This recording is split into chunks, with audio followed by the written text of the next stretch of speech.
stoplights. No traffic jams. No road rage. If your ideal road trip involves getting way off the beaten track, then this is the drive for you.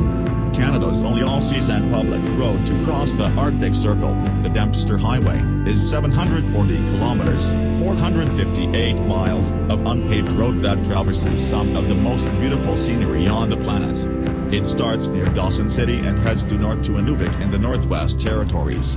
Dramatic tundra landscapes, mountain ranges and abundant wildlife are all part of the Dempster experience. Early summer brings a variety of young animals, midsummer heralds long days under the midnight sun, while late summer visitors are treated to vivid crimson and gold tundra vegetation. Our home then. The Dempster Highway passes through a land of extremes. Yet, far from being an uninhabited wasteland, it has been home to humans since the end of the last ice age. Archaeologists have identified over 90 prehistoric sites along the Dempster. On the evidence of stone tool fragments found near Rock River in the North Fork Pass, prehistoric use of this area spans thousands of years. Bison and caribou were hunted by these early peoples and possibly, at the end of the Ice Age, mammoth and horse as well. Patterns of land use indicate a history of hunting that has continued virtually unchanged to the present day. The first contact with Euro-Canadians was made in 1839 with Robert Bell of the Hudson's Bay Company. In the early 1800s, three Athabascan-speaking groups occupied the land: the Han, centered around the Yukon River, the Tetlagichen on the Upper Peel River and the Duggigichen on the Upper Porcupine River. Geographical and cultural boundaries were relatively fluid, although there was a strong association with commonly used land. These people were great travelers, moving throughout the area along well-established trade and hunting routes. You are traveling one of them today. Our home now. The Gitchen were, and many still are, subsistence hunters who lived in family groups in semi-permanent settlements, moving on annual cycles to hunt, fish and pick berries. Only in the last 50 years or so have permanent communities been established. While the archaeological record gives us some insight into their lives, the strong oral tradition of the Gitchen peoples gives us their own history. Place names are one means of using the landscape to record that history and can be reminders of stories that are passed from generation to generation. Dudzehikan, Caribou Place, Creek, crosses the Dempster Highway north of the Arctic Circle.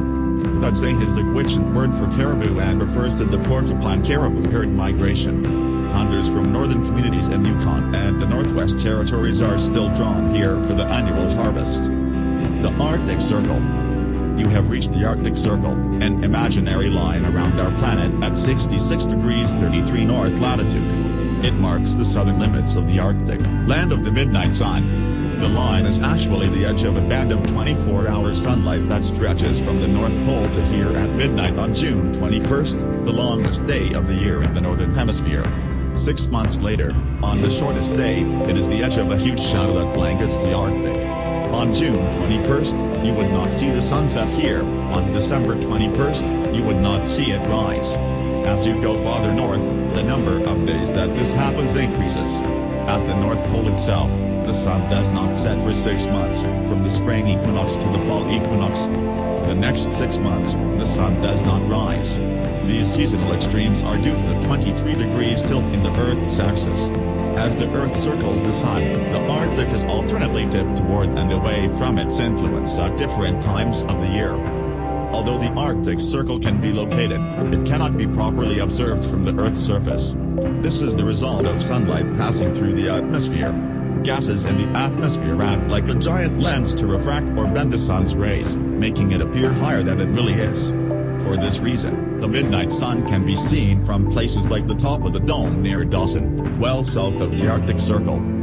Defined by the sun. The main physical characteristics of the Arctic are the extreme differences between the seasons, and the low levels of solar energy. Because of the Earth's curve, sunlight strikes the Arctic at a different angle than nearer the equator, and the energy within those rays is spread over a larger area. This lowers the amount of available heat. Solar energy is also lost when rays bounce off of the atmosphere, and still more is absorbed by the greater distance it must travel through the atmosphere. when the ground is covered with snow and ice, a highly reflective surface. Up to 80% of this solar energy is reflected back into space. If it were not for warmth redistributed from other part of the Earth by air movements and ocean currents, Arctic winters would be even colder than they are now.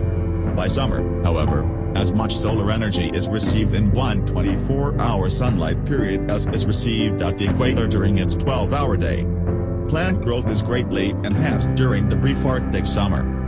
In the far north, on days in which the sun rises and sets, it does so at a shallow angle to the horizon. This makes for long periods of dawn and dusk, resulting in summer days that appear to be longer than winter nights.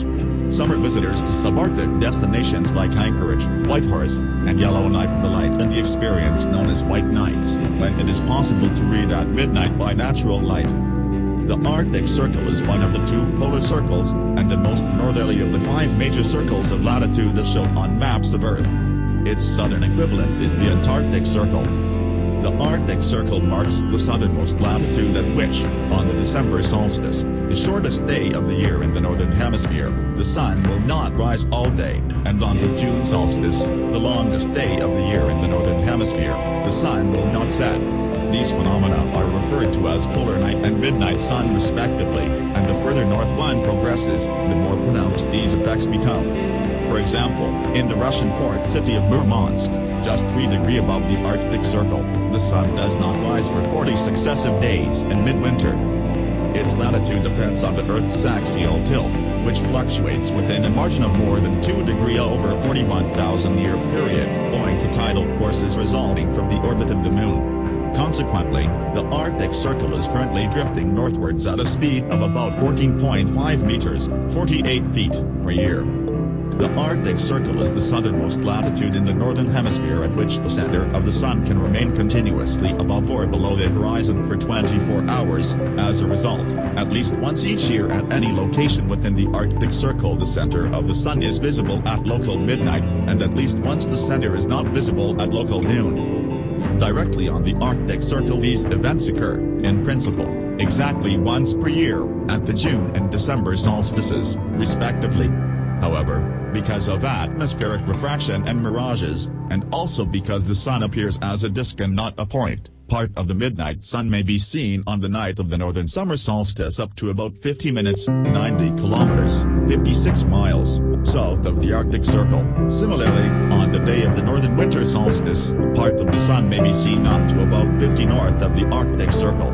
That is true at sea level. Those limits increase with elevation above sea level, although in mountainous regions there is often no direct view of the true horizon.